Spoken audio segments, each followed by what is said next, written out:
Hey YouTube, ZnergyF Financial, aka ZnergyF.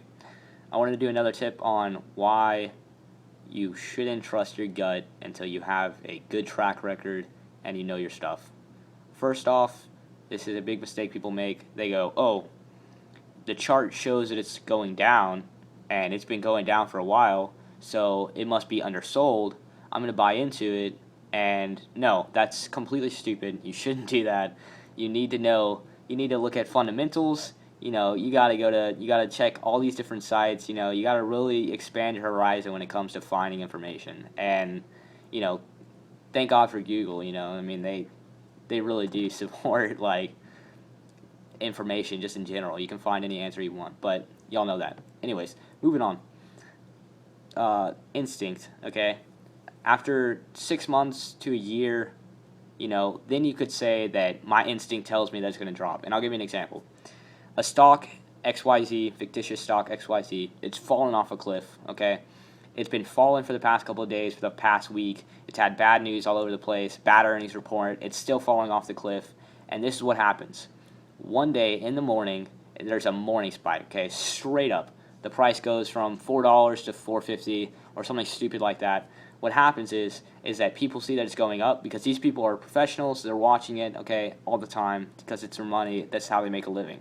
They see it's going up, so it was already falling off a cliff, I said. Okay, so it's falling off a cliff. You're right here, okay? And then it spikes up. You know what they do? They buy cover for their short sell. And I know some of y'all probably don't know what a short sell is, but it's basically where you're betting the stock's going to go down. So they see the stock's going up, so they buy cover, which forces the price up even more.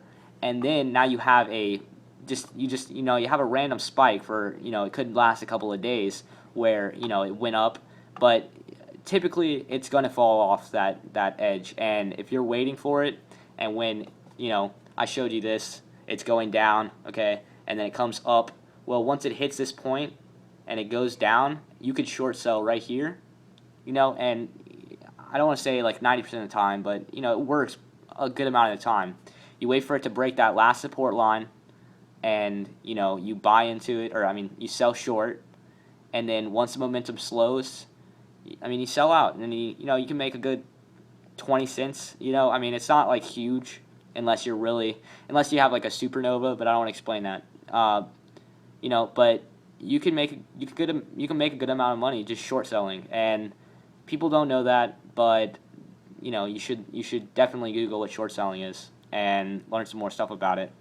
But anyways, after 6 months to a year, you have this idea of your instinct, okay, like okay, well, okay, the past 5 stocks I've looked at this stock for the past, month, 2 months. It's done this before. It fell off the cliff. People said, oh, it's undersold, so they buy in, forces the price up. Short squeeze happens where all the short sellers, they buy cover, forces the price up, and then it falls off the cliff even more. So that's just something that you have to learn, and you'll start to see that kind of stuff, like a double top, for instance. The price is right here, and then it goes up, and then hits this point right here, goes back down, hits this exact same point, goes up, hits the exact same point, and then drops. It may flatline for a couple of days, but generally, and I don't know the statistic on this, but I'm just going to say generally it will fall after that happens. It's just, people read it on books and they see it on websites and it's just widely spread. So it's a self-fulfilling prophecy, Someone says it's going to happen, people believe it's going to happen, it happens. They're not actually right, it's just a self-fulfilling prophecy. So anyways, that's my tip for today, and air guns, I don't know why I do that, but that's my tip for today, and I'll see you later.